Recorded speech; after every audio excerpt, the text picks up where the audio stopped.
So milk and dairy products such as cheese and yogurt are a great source of calcium, but in the perimenopause and menopause, surprising issues can arise with this particular group of foods.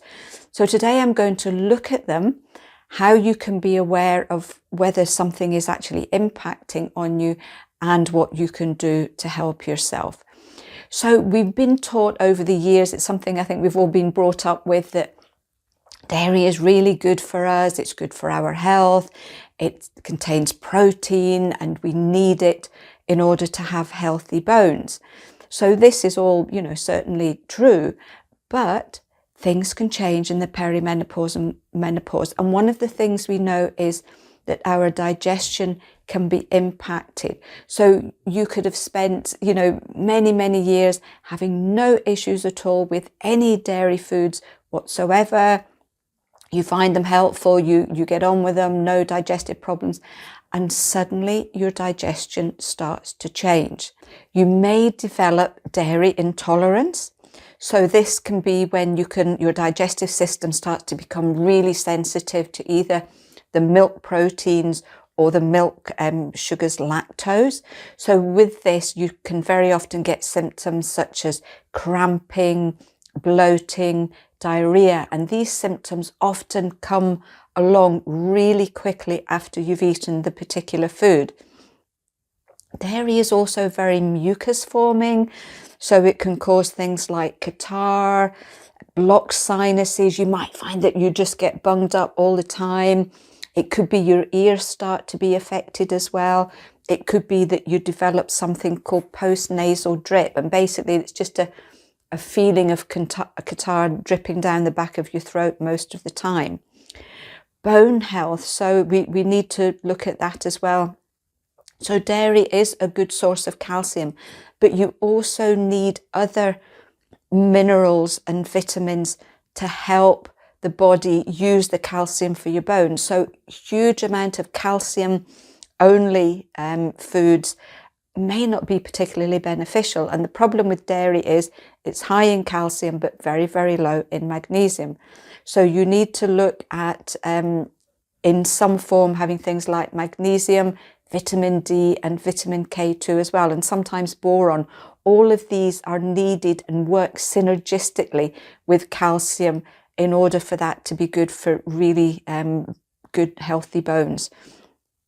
You may need to watch the types of dairy foods that you are eating, because some of them, the likes of flavoured yogurt, so we think to ourselves, oh, yogurt's really good for us because it contains the friendly bacteria, but it could contain high amounts of sugar, which isn't very good for our friendly bacteria, or it could contain artificial sweeteners, and artificial sweeteners can cause all sorts of issues in the perimenopause and menopause, and I really don't advise them in any shape or form at all.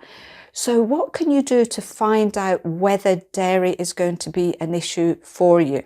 So the first thing to do is do the diary. So for maybe 2 or 3 weeks is to list a diary of all the things, the dairy foods that you eat on a daily basis, when you eat them, and when and if you get any of these particular symptoms.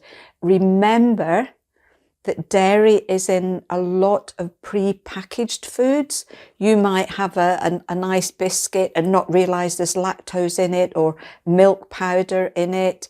It may well be that you're eating loads of foods, because lactose is quite a common one to be added to all sorts of different foods. So there can be a lot of foods that you wouldn't normally think contain dairy which do. So when you're doing the diary and you're buying pre-packaged foods, remember to read the ingredient list. And casein is dairy product. So if anything has casein in it, lactose in it, then you know that these are derived from dairy as well. And very often just doing that for a couple of weeks might give you an indication of what you're eating when you're eating it. So you could try to limit or cut out dairy foods altogether for a month. Now remember, casein is milk protein, lactose is milk sugar. So check any foods that you're buying that these are not in there as well. The other thing to bear in mind, if you're eating sweetened yogurts, it could be the artificial sweeteners that are causing the problem and not actually the dairy yogurt itself. So bear all these things in mind. It is known that sheep and goat milk is far less reactive. So if you find you can't do without dairy, maybe swap over to those. And I've also read some research showing that milk, full-fat milk from Jersey or Guernsey cows, as long as it's the real stuff, seems to be less reactive as well. So that's something you could maybe try, just swapping those. The other things would be to go completely dairy-free. So you would be looking like almond milk, oat milk, coconut milk. I tend not to recommend soya milk for various reasons. One is it's so highly processed.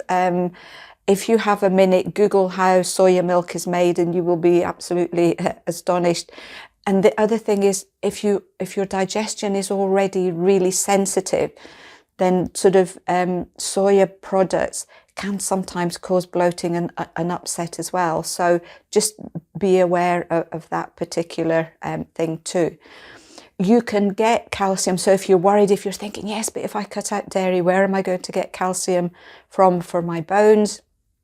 Loads of natural foods contain calcium. So you've got your dark green leafy vegetables, you've got nuts and seeds, you've got things like lentils as well.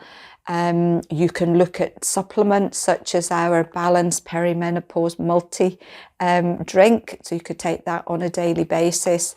And remember that elephants, who are the biggest mammals on the planet, not in the sea, but on the planet, are totally vegetarian. Look at the amount of calcium they need to keep their huge bones strong and healthy, and they don't drink dairy. So, you know, don't panic if you have to give it up, because you can get your calcium from all sorts of different sources. Look at gut health as well. So if your gut's playing up, if it's already a bit sensitive, then maybe doing a short course of a good general probiotic can often be really helpful. So I hope you found this one helpful. It's something, you know, I was talking to someone the other day, and although it wasn't about dairy, they hadn't actually clicked that their soya milk was causing them their bloating and their digestive discomfort. So sometimes it can be something really simple that's upsetting you. So the little diary for 2 to 3 weeks can often be really helping at pinpointing what you might be taking that's causing these problems. For any of you out there who've been in this particular situation, how did you find out? What did you do to stop it? Please share your stories. You know that I love to read all about them, and your little tip could help so many other people too. Have a lovely week, and I will see you soon.